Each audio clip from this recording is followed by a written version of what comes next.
안녕하세요. 너랑나랑 이소원입니다. 안녕하세요. 이건호입니다. 선생님, 하늘을 보니까요. 어? 하늘. 어, 하늘을 보니까 어찌나 맑은지. 어, 비 온 밤, 후라서 그런 거. 네? 비가 온 후라서, 비가 온 후라서 그런지 한 이틀 한강을 아내랑 산책을 하는데 어, 밤 10시에 하늘이 검지 않고 음, 푸른색이라서 건물들이 다 보이더라고요. 음, 그래서 참 이렇게 깨끗하고 맑은 하늘에서 걷는 게 얼마나 행복한가 이런 생각을 했는데 이 우주에 별이 굉장히 많죠. 그렇지요. 그 우주에서 보면 하늘이 어떨까? 우주에서 하늘을 보면 검은색일까요? 근데 우리 하늘 모양으로 그런 색이 나올까? 안 나올 것 같아요. 또 머리 좋다. 나도 그 천문학자한테 이리 주워 들은 얘기인데, 예. 이런 푸른 하늘은 지구밖에 없대. 야. 다른 데는 뭐 다른 색깔로 나오기도 네, 하고 네. 또 아예 색깔이 없대요. 깜대. 어떻게 보면 무채색처럼 검고 희고 뭐 이런 세상만 있는데 하늘은 빨강, 파랑 이런 특히 파란 하늘. 네. 이게 결국 공기가 있어야 이제 이 색이 나오나 봐. 또 그런 과학적 원리가 뒷받침되고 그러네. 있는 거군요. 늘 밤에도 파란 하늘처럼 반짝이는 선생님 지혜의 말씀. 오늘 또 이어서 좀 코끼리 만지는 인생. 코끼리. 그래서 이야기를 들을까 하는데, 그렇게 자꾸 만지다가 코끼리 한 마리 만들겠다. 만들겠어요. 제가 선생님 코끼리 만지는 인생을 제가 지금 밴드 하나를 하고 있어요. 붕대클럽 선생님도 아시죠? 붕대클럽의 지정 도서로 선정을 했어요. 지정 도서로 선정을 해서 이 책을 읽고 독후감 나누기 해서 1부는 10월 달에 2부는 11월 달에 3부는 12월 달에 벌써 신청자들이 막 몰렸습니다. 몰려서 벌써 마감이 돼서 부산부터 전국에서 와가지고 이 선생님 책을 1부만 읽고 자기가 가장 마음에 와닿는 문장 하나 이야기하고 그 다음에 또 여기서 자기가 드는 생각, 인생 경험 얘기하고 그래서 지혜를 늘리는 이 책을 좀 더 외연을 확장시키는 그런 기회를 제가 만들었습니다. 이쁜 지 됐죠, 선생님? 우주에 확장하고 갔네.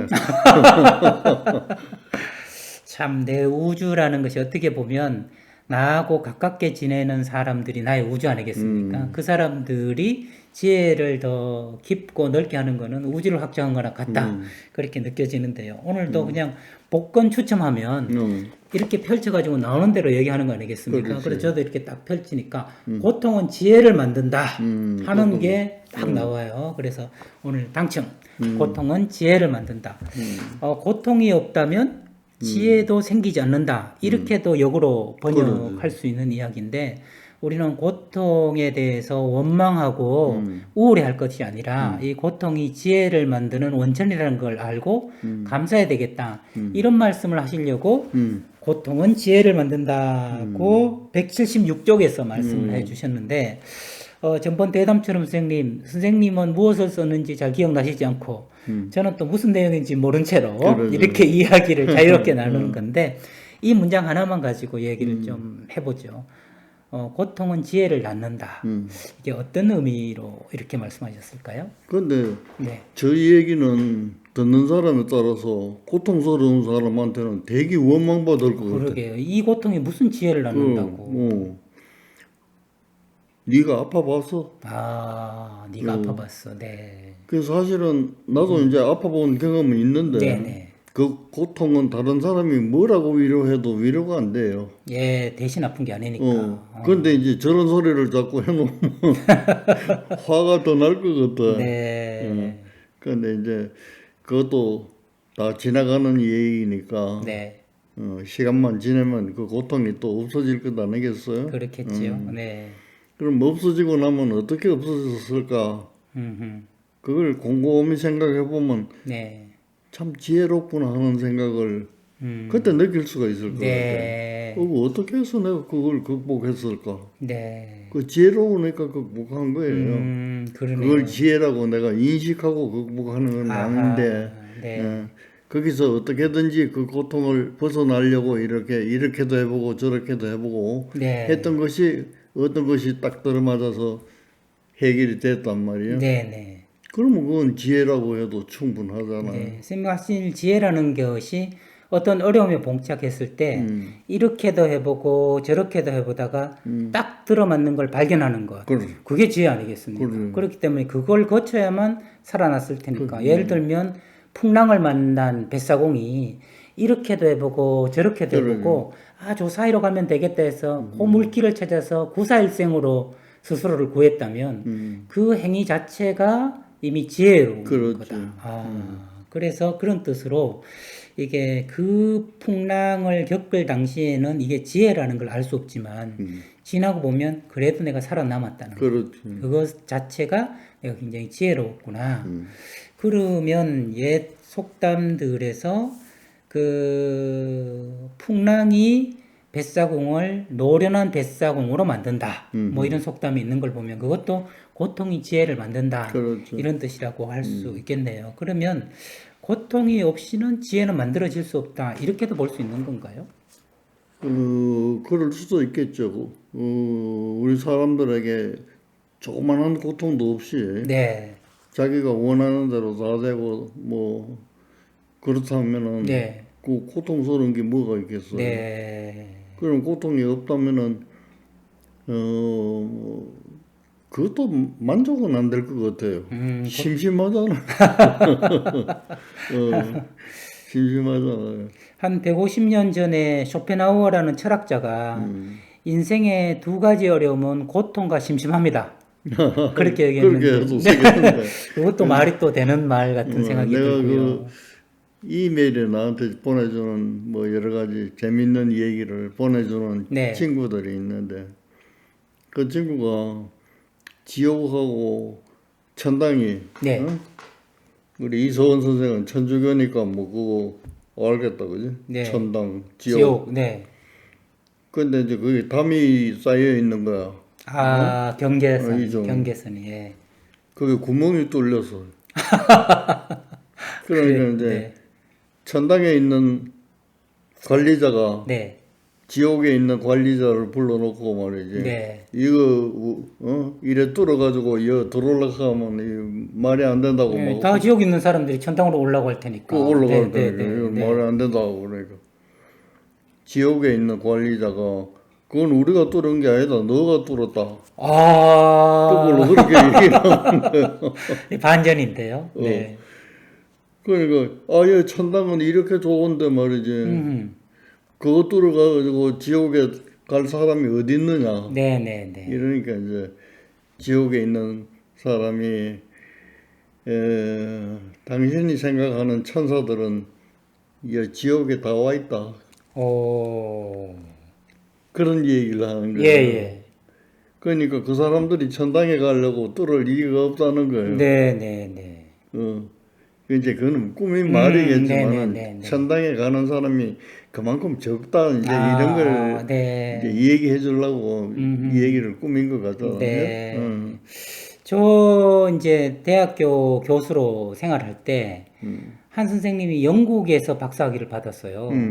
그래서 영국은 모든 문물이나 정신이나 이런 게 앞서 있는데 왜 굳이 한국에 돌아와서 이 살기 힘든 나라에서 그 교수 생활을 하냐 이렇게 물었더니 영국은 심심한 천국이고 여기는 한국은 재밌는 지옥이라는 거예요. 그럼. 그러니까 그 똑같은 이 얘기를 내가 그 19년도에 네. 브루나이 거기에 이제 교포들한테 이게 책 얘기를 좀 해달라고 그래서 예. 내가 간 적이 있어요. 아, 그때가 근데 이제 2019년이군요. 네. 대사로 간 분이 우리 초기 그 가족 아카데미아 만들 때 이제 사무총장을 맡아가지고 이제 열심히 하셨던. 했던 네, 네. 그분인데 그분이 이제 대사로 가 있어 여자분이. 네, 네. 그래서 내가 공항에 내렸더니 남편이 이제 그 나를 데리러 나왔어. 네. 그래서 이 천국이야 거기는. 브루나이 뭐 천국. 부자 나라고 말이지. 네. 일도 안 하고 뭐. 그래서 이런 좋은 나라에 와 있으니까 너무 좋겠다. 천국에 사는군 네. 이랬더니 나한테 이래 천국은 천국인데 심심한 천국 딱 그 그 말하고 말이네요. 딱 똑같네요. 같다네. 심심한 천국이네요. 그게 뭐가 심심하냐 하면 이제 세속적인 즐거움이 없다 그런 뜻인 거예요. 그러니까 우리 그 옛날에 대한민국이라는 유행가를 보면 음. 원하는 것은 무엇이든 얻을 수 있고 그게 심심한 천국 아닐까 싶은 그러지. 생각이 들어요. 브루나이 공화국에서는 원하는 것은 무엇이든 얻을 수 있기 때문에 예전에 그 프랑스의 바칼로레아 뭐 이제 철학 시험으로 입학 시험을 치는 데서 이런 시험 문제가 프랑스인지 독일에서 나왔대요. 입학 시험에 만약에 고통을 없애는 약이 나타난다면 발명된다면 인류에게 어떤 일이 생기겠느냐 라는 시험 문제가 나왔다는 거예요. 저는 그 시험 문제가 굉장히 의미심장한 철학적인 질문이라는 생각이 들더라고요. 만약에 고통을 느낄 수 없는 약이 나타난다면, 근데 그 답 중에 이런 답이 있었다는 거죠. 인류는 진보를 멈출 것이다. 더 이상 정말 이렇게 한센병이라고 해서 뭐 서로 이렇게 부러뜨려도 고통을 못 느끼는 그런 병이 있다고 하지 않습니까? 그렇다면 계속 부러뜨릴 거 아니겠습니까? 불에 손을 넣어도 이게 뜨겁지 않다면 계속 불에 손을 넣을 테고, 고통을 못 느낀다면 이 고통을 해결하기 위한 지혜도 나오지 않을 거고 문명도 발전하지 못할 것이다. 역설적으로 고통이야말로 인류 문명을 발전시키는 원동력이다. 뭐 이런 것을 우리 생각하도록 하기 위해서 그런 문제를 낸 게 아닐까 그런 생각이 드는데요. 선생님, 한 가지 의문은 여기서 드는 것은, 그런데 왜 선생님이 만난 그 정신과 환자들, 이 사람들은 정말 극심한 정신의 고통을 느끼는데 왜 그 고통이 지혜로 연결되지 못하는 걸까요? 그건 간단해요. 네, 그 내가 언젠가 선택은 Y라고 그랬죠. 선택은 Y다.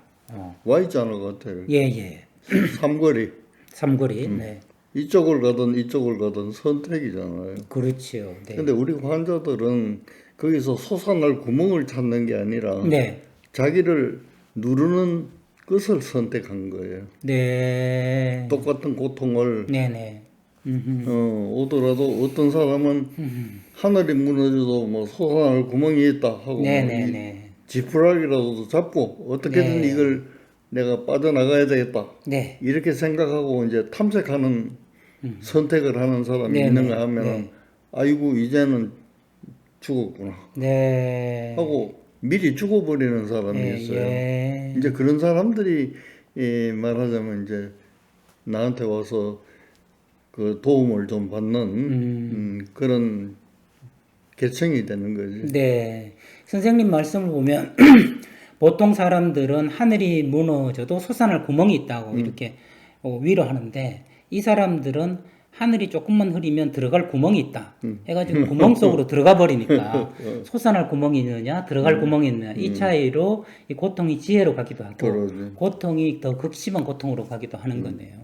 그러니까 정말 어디를 지향하느냐 하는 것이 정말 중요할 것 같고. 그런데 그런 거를 지향하는 거는 뭐 한참 생각해서 하는 게 아니거든요. 네. 자기가 지금까지 살아오면서 경험했던 지식이나 경험 이런 걸 통해서 이제 선택하는 거니까. 네. 그거는 금방 적극적으로 선택하는 건 아니에요. 네. 내가 뭐 생각해서 나는 솟아날 구멍을 선택해야지 들어갈 구멍을 선택해 이런 차원이 그건 아니라는 아니지. 거죠. 어떤 책에서 보니까 감당할 수 없는 버거운 짐은 병이 된다. 이런 구절을 정신과 의사 선생님이 한번 표현을 그것도 했어요. 좋은 말이죠. 네. 이제 분수를 알아라 그 말이거든요. 네. 분수라는 거는 내가 갖고 있는 자산을 얘기하는 거예요. 네. 그 내가 예를 들면 100만 원밖에 없는데 그 롯데 빌딩 모양으로 뭐 500m가 넘는 그런 빌딩을 세우려면 그거는 말이 안 되잖아. 네. 그럼 뭐 내가 100만 원을 갖고 있는 요거 가지고 아담한 집을 짓든지 네. 아니면 다른 더 노력을 해서 돈을 더 많이 보태가지고 그런 빌딩을 짓든지 네. 그렇잖아요. 네. 그래서 우리 옛날 시조에도 오르지 못한 나무는 쳐다보지도 말라고 그랬어요. 그렇죠. 그게 참 지혜의 아주 그런 보석 것도 같은 있고 이야기네. 네. 또 태산이 높다 하되 뭐 오르고 또 네, 오르면 하늘 못 아래 오를 메이로다. 그러지. 네. 오르고 또 오르면 못 오를 리 없다 이거. 네. 그러니까 이제 그 두 가지가 다 존재하는 거예요. 아, 선생님 말씀을 듣다 보니까 이렇게 감당할 수 없는 버거운 짐은 병이 된다라는 말 속에는 두 가지 의미를 다 포함하고 있는 것 그럼, 같은데, 예를 들면 5살짜리가 도저히 질 수 없는 무거운 쌀가마니를 지게 하면 그거 병이 되는 거 아니겠습니까? 그렇죠. 근데 지게 하지도 않았는데 음. 스스로는 쌀가마니를 지겠다, 힘도 안 되는 사람이 쌀가마니를 지려고 하면 그것 또한 병이 되는 거 아니겠습니까? 그렇죠. 그러니까 타인의 무리한 요구, 뭐 부모나 세상의 무리한 요구 때문에 그걸 능력도 없고 자원도 없는데 요구받을 경우에 정말 들어갈 구멍으로 들어갈 수도 있고, 그다음에 타인은 그러지 않았는데 스스로 너무 과대망상처럼 자기 능력이나 자원에 비해서 과도한 목표를 세워서 그러지. 스스로가 무너지는 경우도 있고 두 그래서 가지 나는 경우가. 네. 영어 중에 분수라는 말이 참 좋아요. 그러네요. 그 보통은 뭐 예. 비하되는 말로 음, 모두 해석을 하고 그렇지만 네. 비하하는 게 아니라 자기가 갖고 있는 저금 통장을 정확히 알고 있다는 네, 네, 네. 게 분수지 싶어. 그렇죠. 어. 분수를 하면 분자와 분모로 나뉘지 않습니까? 그러면은 분모에다가 내 능력을 넣는다면 분자에다가 너무 큰 내 야망이나 꿈을 넣으면 가분수라고 하지 않습니까? 그래. 너무 큰 거. 그러면 이 위의 무게 때문에 밑에가 무너질 수 있는. 그러니까 분수를 알라는 이야기는 일본의 일이 가장 적절하지 않겠습니까? 그냥 내 능력대 바라는 것이 그렇게 되는데. 이거는 주제하고 네. 상관이 없는데 가분수라고 하니까 내가 또 생각이 나는 네. 게 하나 있는데 내가 가분수가 무슨 말인지 몰랐어. 아, 그래가지고 딸한테 물었더니 네.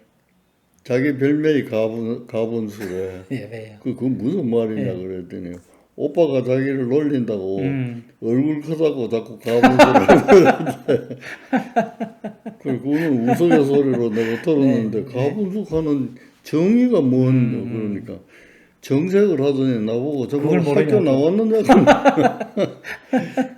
그건 초등학교 때 다 배우는 건데 뭐 했느냐 이게 네. 근데 정말 난 모르겠어. 모르니까 뭐 선생님들 나만 빼놓고 뭐 예, 권리주를 예, 했을 리는 예. 없고 그게 내가 얼마나 허황한 생각만 하고 앉았어 그런 얘기도 못 사실 저는 들었는데 뭐 우리나라의 가장 좋은 대학의 의대를 정말 가실 수 있었던 선생님께서 가분수를 몰랐다는 것은 저는 간단합니다. 안 배우신 겁니다. 그 당시에 그 개념을 안 배우셔서 모르시는 거지. 안 배운 게 아니라 배웠어. 배웠어요. 딴 사람도 아는데 왜 내가 아하. 그러니까 나는 그걸 가르칠 때 딴 생각하고 한다. 네네. 너 아들인 이명란 박사가 그 예. 강연을 하는 걸 한번 들었어. 네. 천문학자가 왜 됐느냐. 아. 이제 이걸 네네. 이제 쭉 하는데 내가 좀 가슴 아픈 얘기도 있고 그런데 자기는 이제 어릴 때부터 별 보는 게 취미라서 예. 어떻게든지 별 보는 학과에 들어가야 되겠다. 그게 천문학과네요. 이래가지고 그때는 서울대학, 연대 이제 두 군데밖에 없었어. 네. 그래서 거기에 맞춰서 공부했다는 거야.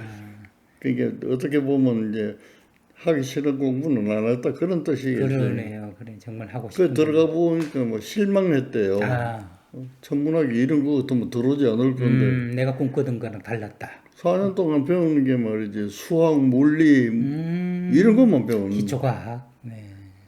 그게 지금은 이제 이해를 해서 천문학의 바탕이 거기서부터 네, 이제 네, 된다 하는 건 알겠는데 그 고백을 하는 게 내하고 비슷한 게 한 게 있어.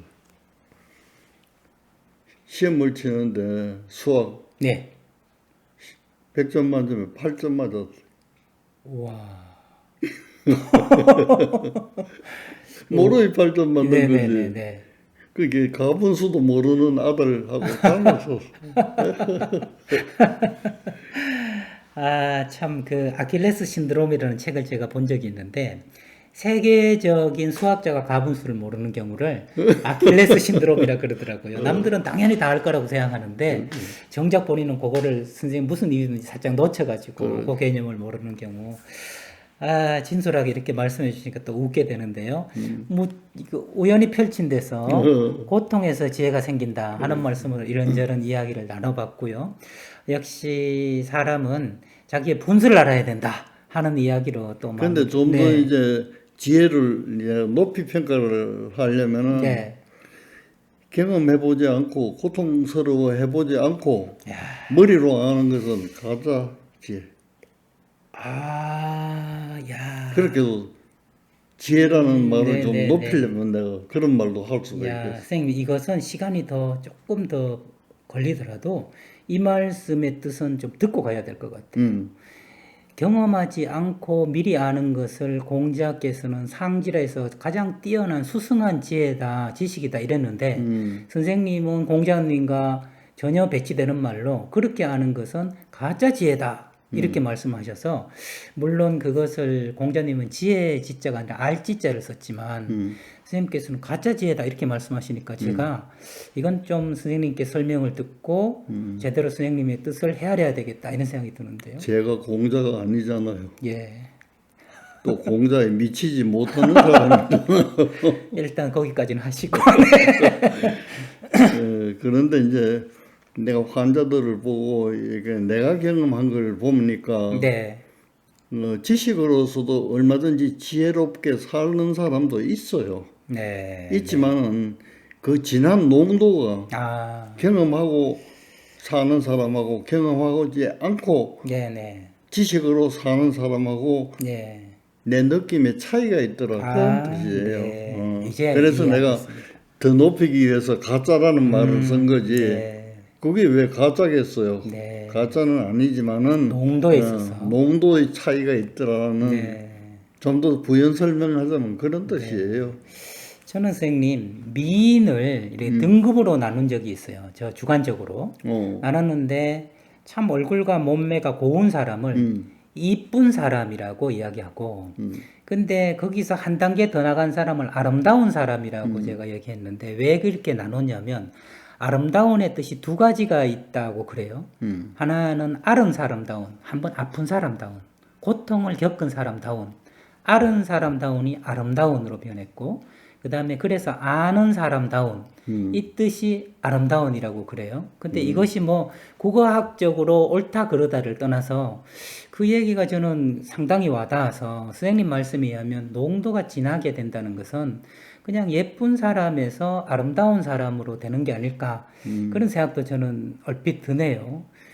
우선 우리 이서원 선생을 성희롱으로 잡아가지고 예쁘니 요새 그런 아름다운 얘기하면 안 돼. 뭐 이쁘다, 뭐 아름답다 하고 네네네 그냥 사람을 두고. 멋있다 이렇게 하든지. 난 집에 가면 엄청 그 주의 받아. 네, 그러면은 근데 그 이제 초범이니까 용서해주고. 다음에는 조심하고. 네, 정말 자기가 겪은 것만이 내 것이다. 겪은 것만 갖지 못하다 그런. 겪은 얘기예요. 것만 갖지 못. 그렇게 하는 게 그렇지. 좋겠네요. 겪은 것만 갖지 못하다. 그래서 머리로 안다고 그것이 진하게 아는 것이 아니라 그러니까 겪었을 때. 불교 같은 데서도 네. 왜 그런 거 있잖아요. 경전을 가지고 깨우치는 사람도 있고 네, 네. 경전도 없이 생각만 가지고 깨우치는 사람도 있잖아요. 네. 선교, 선불교. 네. 선종에서는 선종에서. 그러잖아요. 네.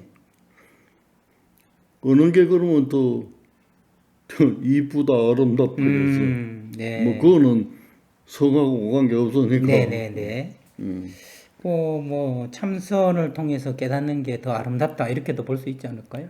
그러니까 이제 선이라는 것은 꼭 지식이 있어야 깨달아지는 네, 건 네, 네. 아니잖아요. 그렇지요. 그 선정에 나오는 그 해능의 얘기를 들어봐도 네. 그런 거거든. 네. 그러나 경전이라는 것은 부처님이 하신 말씀을 말이지 네. 익히고 또 익히고 또 내가 그렇게 실천도 하고 그래야 알게 되는 네. 깨닫게 되는 거잖아요. 네. 그러니까 이제 사람들은 그 선정을 더 우선시하는 거예요. 네. 더 대단하잖아요. 예, 예. 그것도 글자 없이. 하나 배운 것도 아니고. 네. 근데 내가 그게 비견되는 예를 하나 드릴게. 네. 그분은 일용 노동자예요. 예. 일용 노동자인데 내가 이제 삼청동에 집을 짓고 네. 마당을 꾸미면서 나무를 대략 어떤 걸 심어주고 뭐 어떻게 좀 조경을 해달라고. 예. 근데 이제 미리 심어놓은 나무가 한 두세 그루 있어서 네. 목련나무하고 또 뭐 무슨 나무하고 이렇게 나는 그것을 꽃밭으로도 좀 만들고 싶고 네. 또 나무도 자라가지고 이쁘게 이래 그래가지고 부탁을 했어요. 네. 그때 알겠다고 연세가 좀 있어요. 네. 네. 병원에 갔다 오니까 하나도 손댄 데가 없어. 그대로요. 예. 꾸며달라고 했는데. 꾸며달라고 그랬는데 네, 네. 그 이거 하나도 안 되는데 이거 이래 물으니까 그분이 하시는 말씀이 자기가 하루 종일 어떻게 꾸미면 이쁘게 꾸밀까를 생각했대요. 네. 생각을 하니까 그대로 두는 게 제일 이쁘겠대. 아, 그래서 내가 그대로 둔 게 지금 하나도 안 이쁜다. 예. 그래서 예. 그랬더니 횟수가 지나면 그 아름다움은 나타날 것이다. 네, 네, 네. 그래서 나는 그래도 좀 엉뚱한 말이니까 그 내가 일당을 드리고 고맙다 하고 보냈는데 나는 아무것도 없어요. 네. 며칠 전에 내가 그 삼청동에 갔어. 그 네. 집에. 그 지금 이제 아들이 그 갈다 카페, 갈다 과학 카페. 네. 과학 그 뭐야 사이언스 북 네, 네. 커피 샵이잖아요. 네. 커피 샵.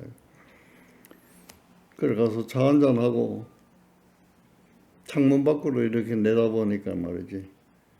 그때 묘목보다 조금 더 큰 그 나무가 창문을 완전히 가리고 있어. 완전히 가리고. 아주 수려하고 크기가. 아름답게. 네. 전에는 그 자리에 앉아서 이래 보면 묘목 같은 게 하나 있고 거기서 잎이 좀 나와 있고. 네, 네. 지금 가서 이래 보니까 말이죠.